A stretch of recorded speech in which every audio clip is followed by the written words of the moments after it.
Hello, Phil here from Wings of Pegasus and welcome to another video. If you enjoy this video, please give it a thumbs up and subscribe.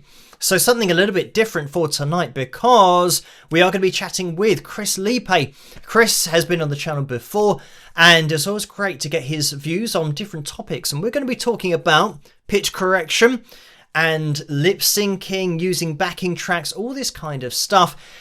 We do cover a lot of other topics, but it's always interesting to get Chris's view on things from that vocal coach perspective, as well as a performer himself and singer and a producer and all the other things that Chris does. So we will jump into it. So hello, Chris. Good to see you. How are you doing? Hey, Phil. Good to see you again. So recently you did a video on Michael Jackson and a live performance looking at different tracks from that live performance and even kind of tracks that the audience wouldn't hear. But it was really interesting to see you break it down and the amount of things that were going on. And it was Billie Jean, and somebody actually emailed me asking me to check out your video and also my thoughts on it. And I thought, well, what better than to talk to you myself and get your views on different things, and especially that video and the performance. So first of all, I mean, maybe you can let people know who didn't see the video, what you were looking at and what you were diving into. From time to time, from fans of my channel or fans of Michael Jackson or both, I am sent anonymously in some cases, you know, I have their email or whatever, but I'm sent these multi-track sessions or multi-track files of artists, mainly Michael Jackson, because there's a lot out there. And I've done maybe by this time upper 20s of multi-track Michael Jackson videos, and it's one of my favorite things to do on the channel. I love being able to hear Michael, especially in the era that he recorded. I mean, you hear him like stomping on the ground while he's singing. You hear body movements. You hear him clearing his throat, and there's no pitch correction as we know it today on there. You can hear it because it's isolated when he has comped. I mean, there's all sorts of things that you hear, and you know, Easter egg sorts of things too, like, wow, you know, I hadn't heard that harmony in isolation, and it's off when you're talking about it being, you know, perfect or pitch perfect like today's standards mandate. But when you listen to it in context, you're like, I'm kind of glad it's off, because it creates this certain energy. Like if it's a little bit flat, you feel a little grungier. If it's a little sharp, you feel a little lift. And I love being able to dive in and see and hear these things that are raw and unproduced of these songs that I've been listening to for 30 years. And the great thing about these multi-tracks is it's not just the vocals, although that's what I really nerd out on, but it's also like, oh, I get to play the drums by themselves, or I get to hear the way they layered the bass with acoustic bass and then also keyboard bass, and I can listen to both of them by themselves and then put them together and build the sound myself.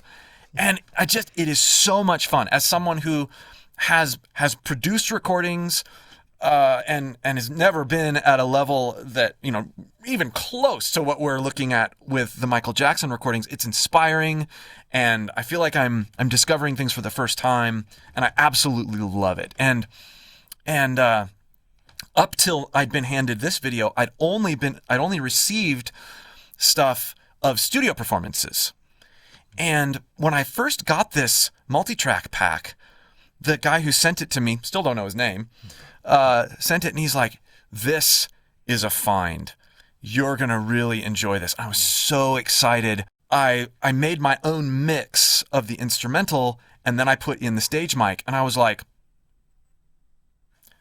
I don't know if I should do a video on this. Like, this is fascinating to me because, like, I know that and at this point, I didn't know which performance it was. It wasn't labeled as the one from 1997 in Munich. So I listened through to it, and I was like, maybe I should just keep this for myself. And, I put in the help tracks and played with it a little bit longer. And then I started to think about, you know what? And I actually thought of you. I was like, this is a really cool opportunity to show in a respectful way how brilliant of a performer and artist Michael is. I knew because I'd heard the stage mic that he was miming some of it, but there were also times where I could hear, oh, there's the stage mic. Oh, there's the stage mic. Oh, there's a part where his mic, or where he's saying something that I don't hear. And so there was this like very obvious, nobody's trying to fake anything. There'd be a woo when Michael didn't say woo, and it was clearly Michael. There would be a part where he said a line, and then it would be there like synced sort of with his mouth, but then that line would happen afterward, and it would still be Michael. And so as I was watching this performance, even with the mix that was put out there that on this video that has 100 million views, I was like, this is mimed. You could make the argument that it's mimed and that it has backing tracks and help tracks and other background vocalists. But there's an authenticity about it and an energy about it where people not only do they not care, I think if you were to ask them which you'd prefer, they would prefer the way that Michael and team engineered that performance.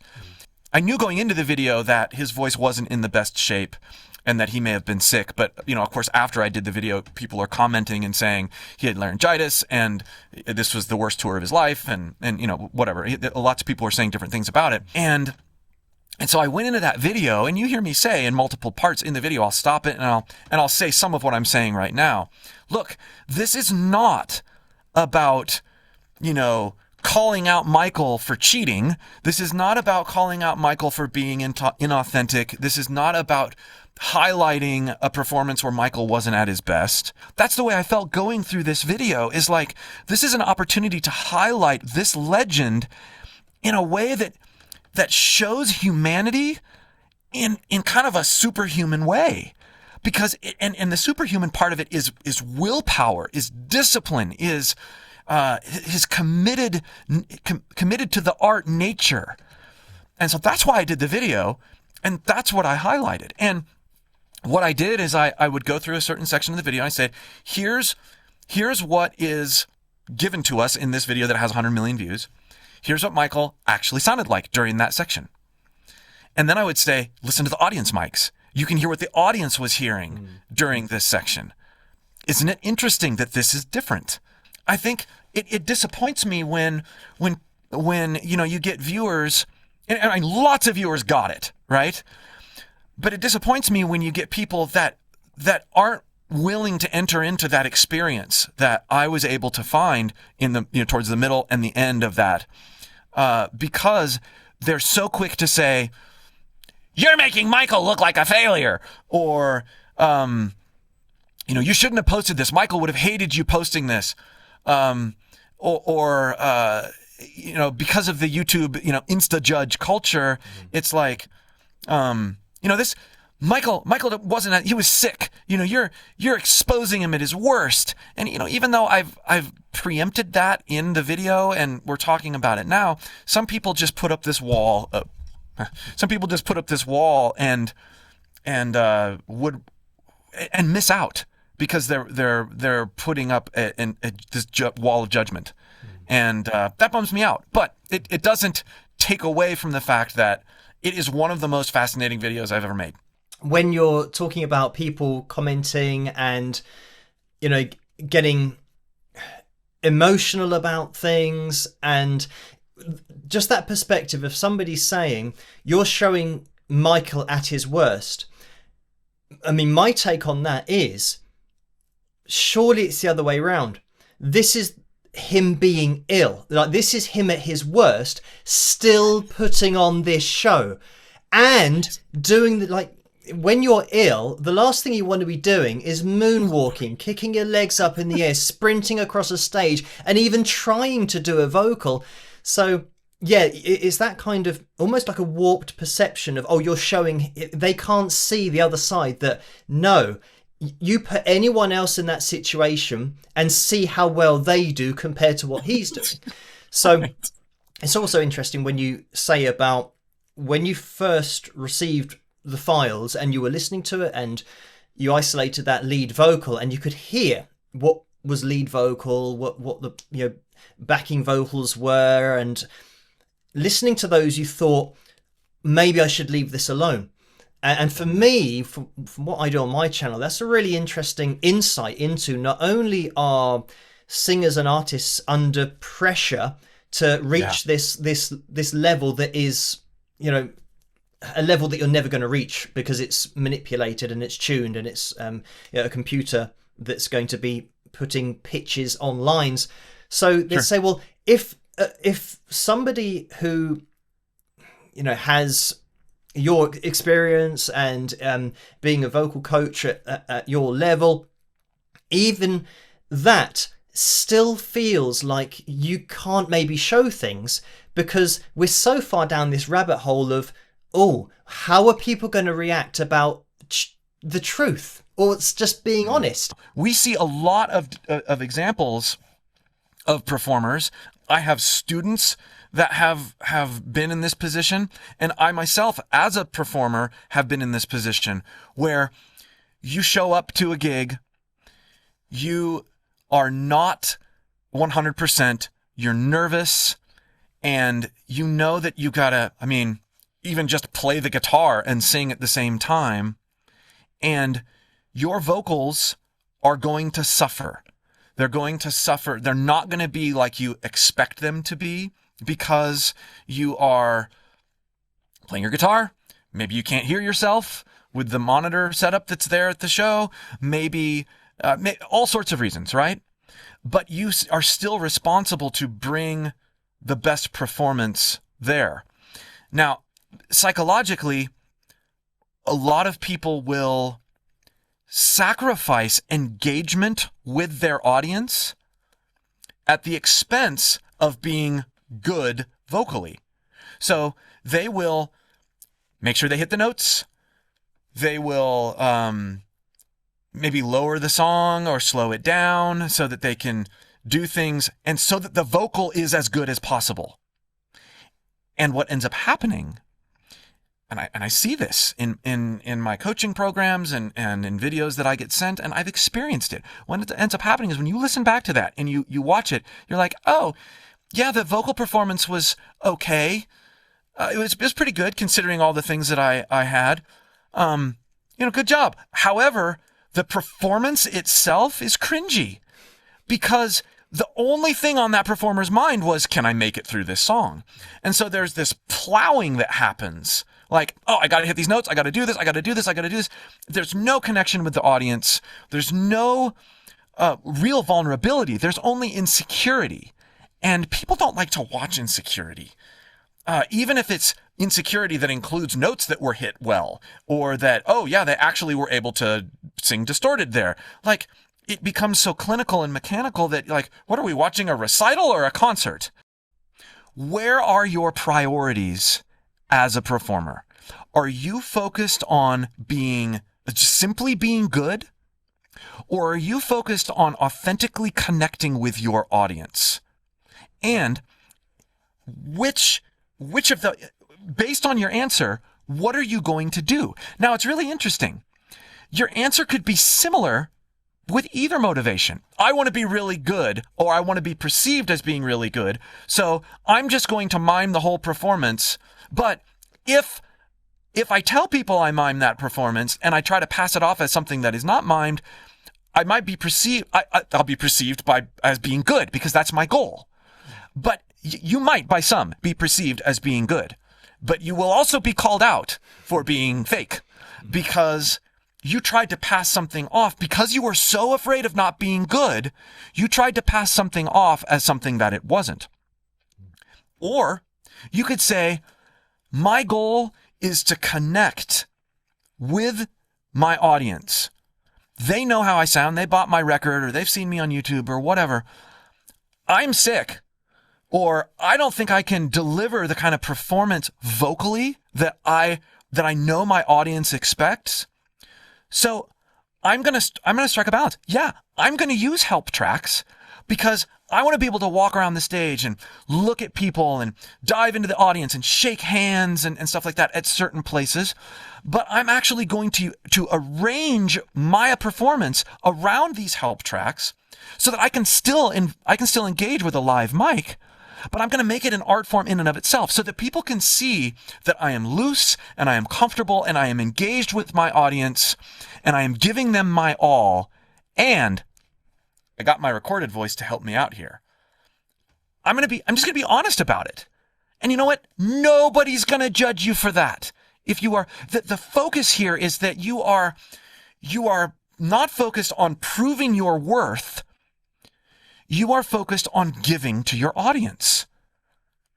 That's it. You're either, artists, they're either performers, whatever. You're either taking from people or you're giving to people. Which kind of artist do you want to be? And what kind of decisions do you want to make so that you can be that kind of artist?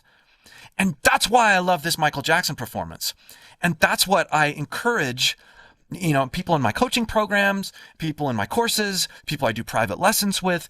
There's such a focus on I got to do this as good as, or I got to get this technique down so that I can be good.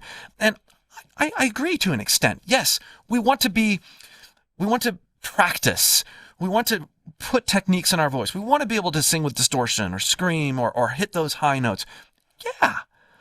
But let's also remember that those tools are tools. They are means to genuine connection. When singing or when musical art becomes something that is judged and engaged with comparison or winning or anything like that, when that's a part of it, it diminishes the power of why we like music in the first place. It's not about being good or better than anyone else or better than someone else. It's about connecting and the artist connecting with the audience. Having that definition of being good, you'd say, well, in Bob Dylan's case, what is good?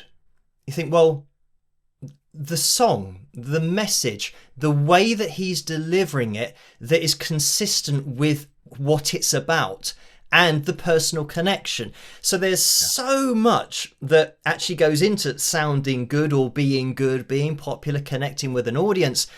And, putting this back to kind of what I've done on my channel quite a lot is, if you're thinking of the opposite of that and what we've said about consciousness and subconscious, muscle memory, all these different things, especially with playing guitar, when you think about placing somebody's voice on lines of A440, what could be less communicative or conscious than that? A finite value. That's literally the opposite of something that's ever changing, ever evolving. That is now putting a value on good.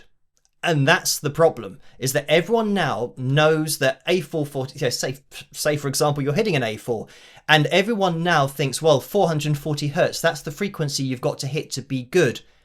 That's good. Yeah, exactly. I can see that that's the line, and that's good. If you're below that, that's not good. It's like, well, hang on, this is art. There is no potentially good or not good.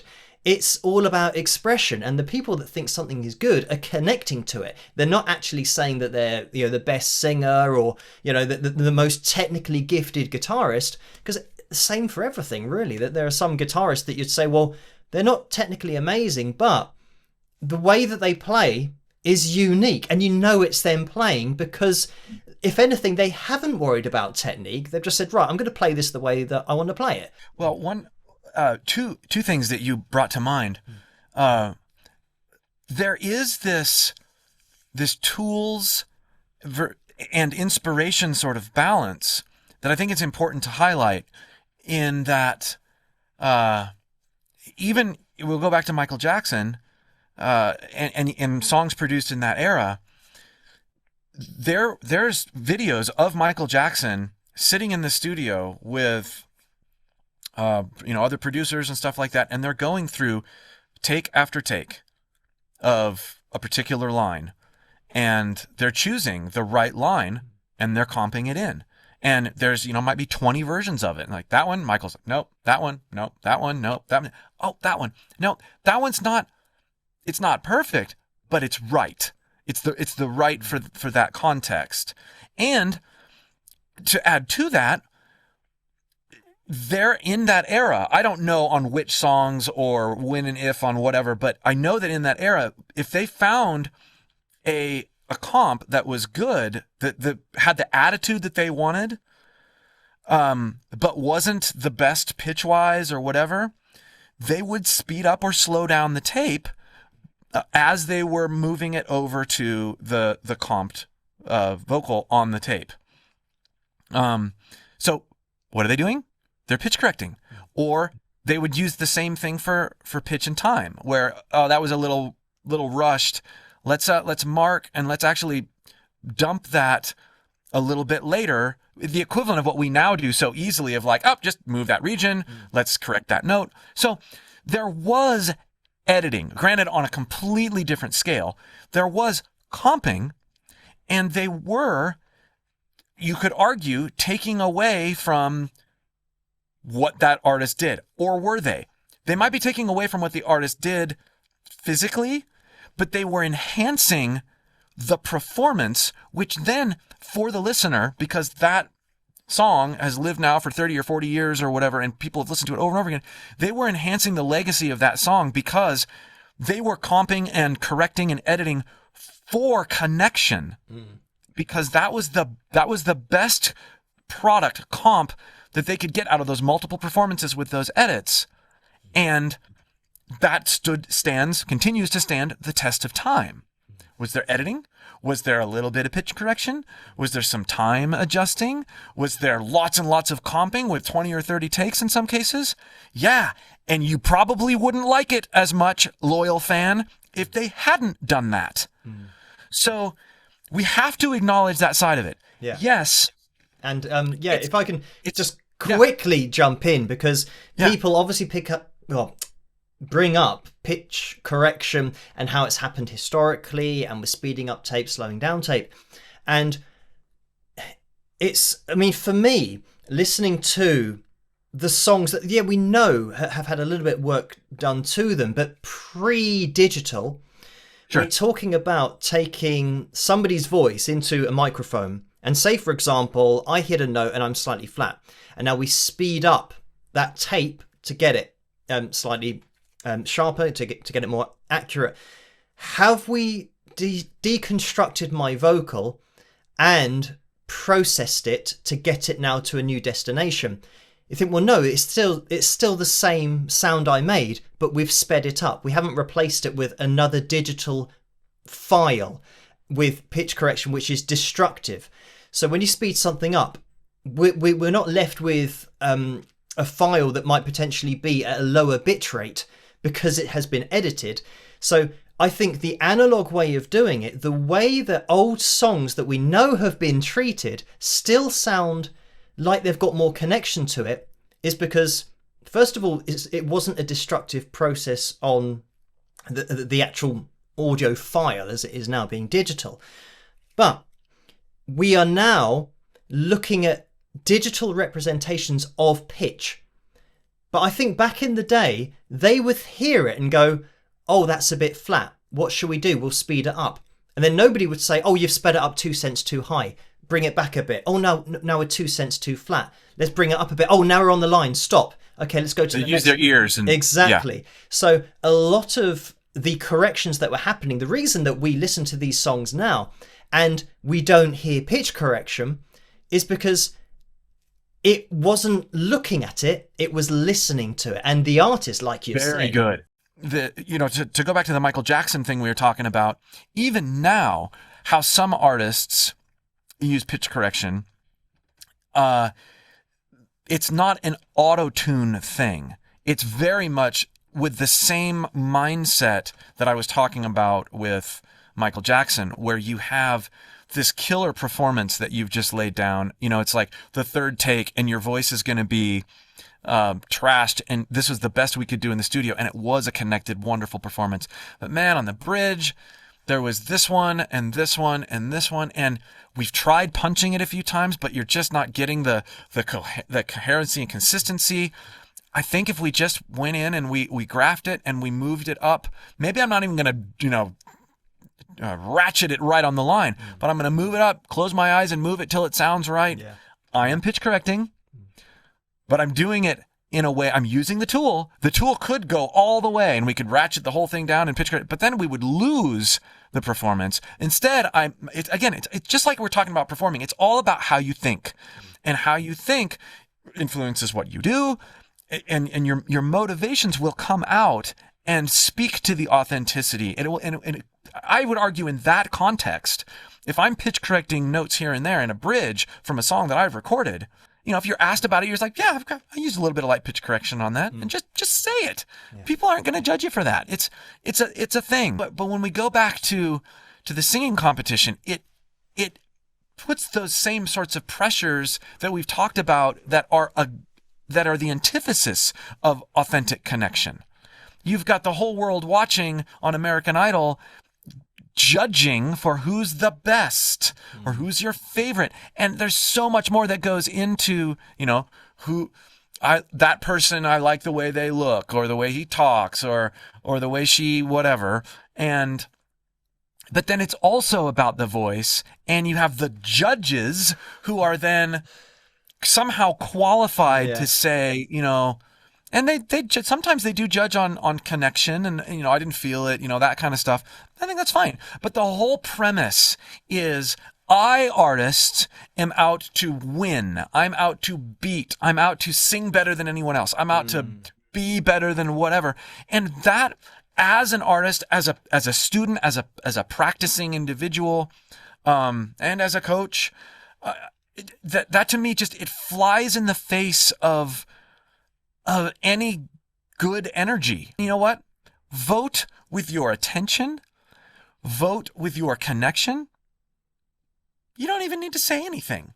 There's not a reason to some artist releases a video and a bunch of the comments are like, I heard tuning on there. I'm dismissing that. Maybe what they're really saying in kind of a uncensored way is, I don't know that I relate to that. It feels inauthentic to me. Maybe it's because of the tuning. It probably is. I don't relate. I don't like it. And that's fair. Yeah. That's fair. However, there is also this, tuning's the devil, therefore I'm writing it off right away. Well, if you say that, I bet another artist that you really relate to has also used tuning. And then we get in these pissing wars and competitions and witch hunts. And I don't like that either. So, yeah. And I think when you're mentioning about the kind of accusatory approach, maybe watching an artist and people saying underneath, oh, obviously auto-tuned, or obviously this, or obviously that.